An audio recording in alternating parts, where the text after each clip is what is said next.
Manufacturing Truth.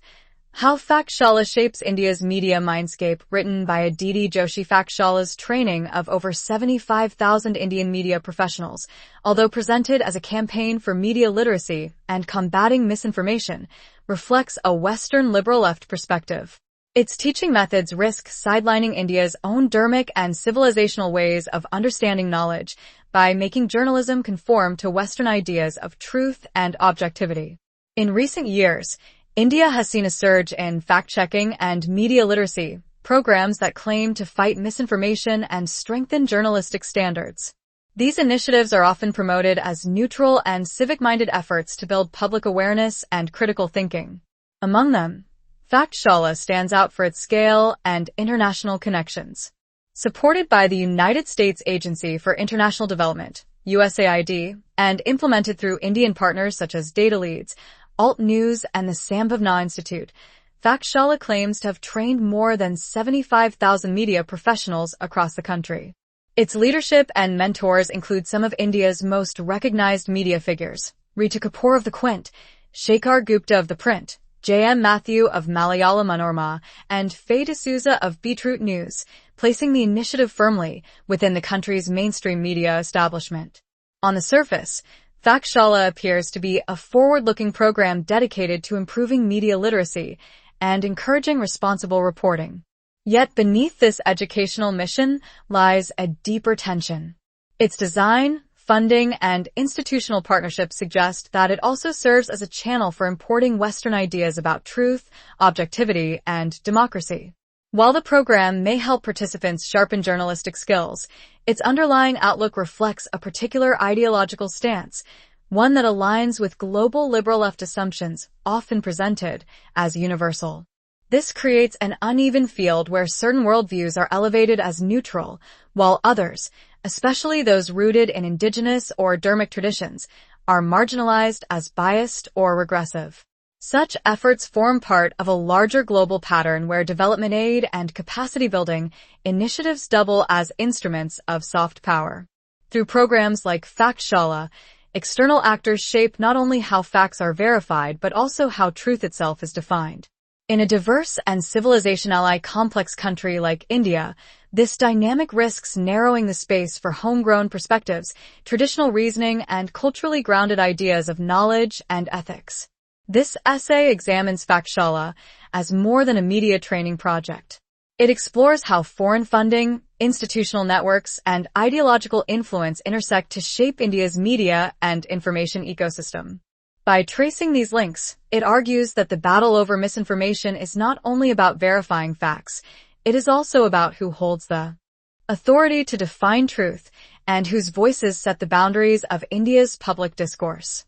The ecosystem of influence. FactShala's structure offers a clear example of how media education can evolve from a tool of professional training into an instrument of ideological influence. Rather than simply teaching journalists to verify facts, it subtly shapes the very frameworks through which truth, bias, and legitimacy are defined in India's media space. This influence becomes clearer when one looks at the program's scale and reach. FactShala's claim of training more than 75,000 Indian media professionals is important not just for its size, but also because it represents the spread of a particular way of thinking about news, truth, and objectivity. The number reflects the scale at which certain ideological ideas are being absorbed within India's media space. Although described in the language of media literacy and fighting misinformation, FactShala's teaching model closely mirrors Western liberal left frameworks. These frameworks are often presented as universal principles of fairness and rational inquiry, but in practice, they tend to standardize journalism according to Euro-American assumptions while downplaying India's own intellectual and civilizational perspectives. As a result, journalists trained through such programs may unconsciously adopt biases that weaken traditional ways of reasoning, diminish cultural memory, and overlook ethical ideas rooted in dharmic thought. At the institutional level, DataLeads serves as the principal implementing body of FactShala, organizing workshops that operationalize these epistemic premises through modules on verification, source evaluation, and information credibility. On the surface, these topics seem neutral and professional. However, The examples, case studies, and materials used in these sessions often reflect left liberal interpretations of what constitutes reliable information or credible journalism. This framing is reinforced by the involvement of alt news, a prominent fact-checking outlet that has frequently been criticized for targeting right-leaning or Hindu nationalist narratives more aggressively than others. By serving both as a partner in the project and as an authority on what qualifies as truth, alt news influences the overall orientation of the program and embeds its ideological preferences within the structure of media training itself.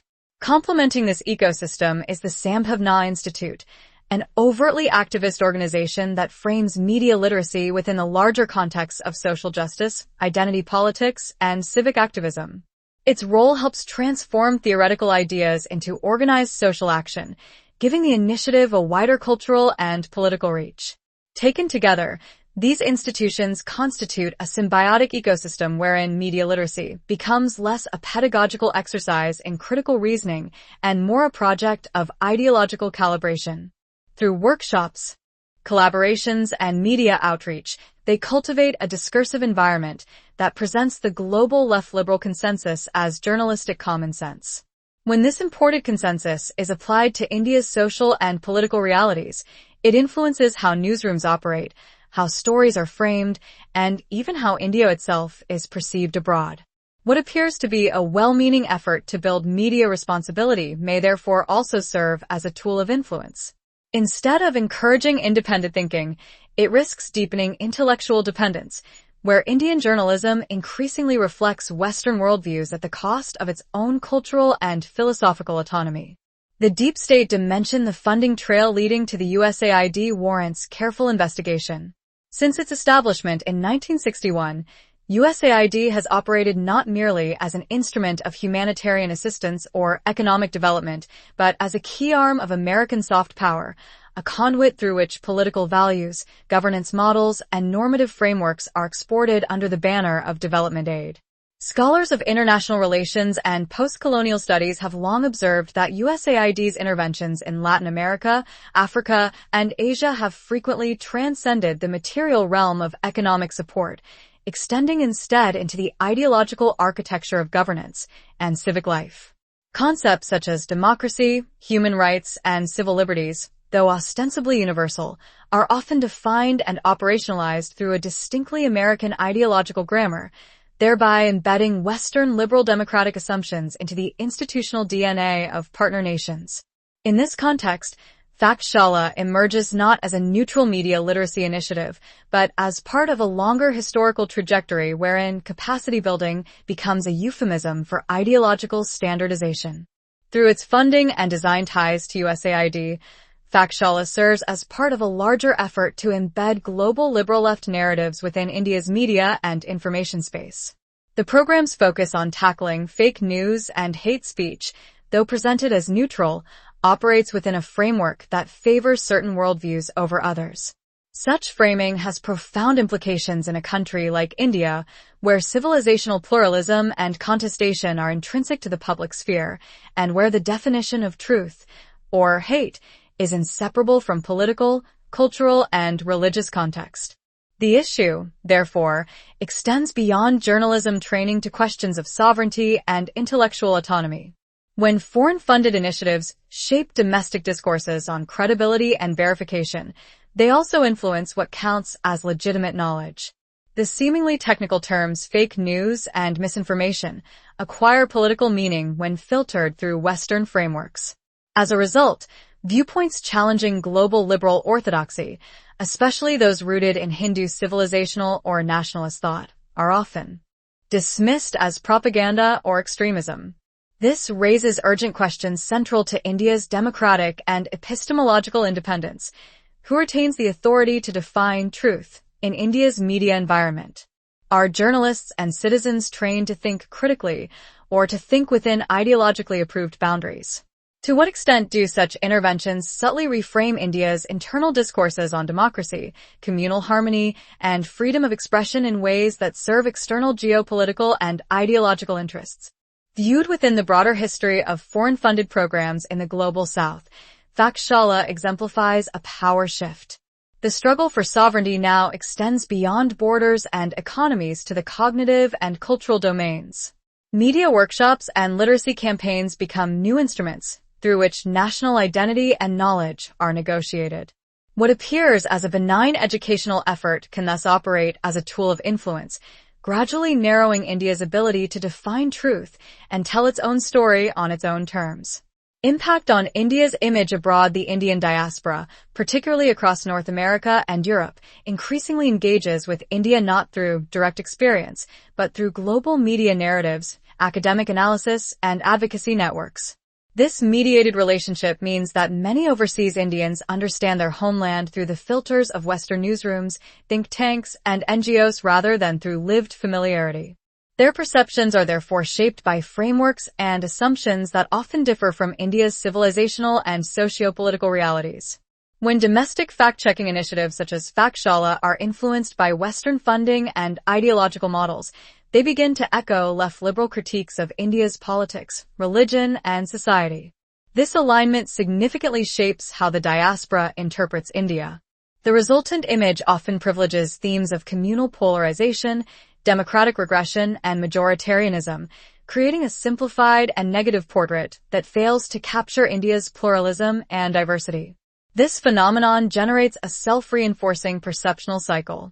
Western media outlets, many of which maintain close links to liberal think tanks and human rights organizations, frequently cite Indian fact-checkers as authoritative and ideologically neutral arbiters of truth. Such references grant these organizations international credibility, even though their objectivity is hotly debated within India. The diaspora, encountering these portrayals through mainstream media or academic platforms, tends to internalize and recirculate them across social, professional, and digital ecosystems, from campus dialogues and diaspora associations to policy advocacy networks. Over time, the discursive echo chamber between Western institutions and the diaspora solidifies a narrative in which India is understood less through the dynamism of its civilizational ethos and more through a globalized template of liberal critique. The consequences of this narrative circulation are neither abstract nor benign. They manifest across multiple strata of transnational engagement, policy advocacy, diasporic lobbying in Western legislatures, particularly in the United States, the United Kingdom, and Canada, has increasingly come to mirror the ideological undertones of fact-checking discourse. Parliamentary discussions, human rights reports, and policy deliberations often reproduce these framings, thereby influencing immigration policies, trade negotiations, and foreign aid discourses. India's domestic developments are thus filtered through moral and political frameworks shaped outside its borders, allowing foreign governments to use internal issues as leverage in diplomacy and trade. Campus politics.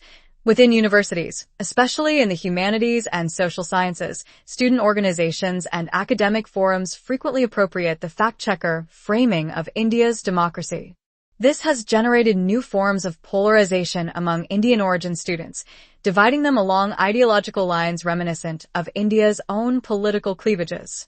Consequently, Western campuses have become proxy arenas for India's ideological contestations, where discourses on secularism, caste, and nationalism are often mediated through Western academic lenses rather than indigenous intellectual traditions. Community identity. Hindu and Indian cultural organizations in the diaspora increasingly find themselves reacting to these narratives. Some take defensive positions, while others conform to the dominant moral tone of Western liberalism to avoid controversy. This shift weakens collective confidence and transforms a once civilizational identity into a fragmented and reactive one. Pride in heritage is replaced by the urge for ideological conformity. In this complex web, diaspora Indians often become unwitting amplifiers of narratives that originate from foreign-funded domestic initiatives and are legitimized by Western institutions. What begins as a local project on media literacy evolves into a global mechanism shaping how India is discussed, critiqued, and understood worldwide. This process reproduces deep imbalances in narrative power. India's image is increasingly defined not by Indians themselves, but by external frameworks disguised as universal truths. Epistemic sovereignty, the right to define one's own story, is not lost through force but through the quiet, repetitive circulation of ideas that reshape global understanding. In this way, India's identity in the international imagination becomes less an expression of its civilizational voice and more a reflection of imported ideological expectations. These global narratives do not remain confined to Western media or diaspora spaces. They eventually circle back into India's own discourse, shaping how journalists, policymakers, and citizens perceive their society. When Indian media practitioners encounter these externalized critiques, often legitimized by the same fact-checking networks, they tend to internalize them as benchmarks of professional integrity or democratic health. Thus, the feedback loop between global perception and domestic understanding blurs the boundary between external evaluation and internal self-definition, preparing the ground for deeper shifts within India's informational and intellectual landscape. Closing remarks: the contest over information in India today is not merely a question of factual precision. It reflects a deeper struggle over meaning, authority, and self-definition. Programs like FactShala, shaped by foreign funding and ideological influence, extend beyond civic education to become part of a wider system that molds how societies understand legitimacy and truth. In doing so, they highlight a paradox at the heart of India's modern public life. Even as the nation reclaims political confidence and cultural identity, it remains vulnerable to subtle forms of intellectual dependence. Safeguarding India's democratic and civilizational integrity, therefore, requires more than resisting misinformation. It demands the revival of independent thinking rooted in the country's own philosophical and ethical traditions. Media education must evolve beyond borrowed frameworks to reflect India's plural ways of knowing and reasoning. The challenge ahead is not only to produce accurate journalism, but to cultivate a mindset that recognizes India's right to interpret its own reality. In that sense, the future of truth in India will depend less on who checks the facts and more on who shapes the frameworks through which facts themselves are understood.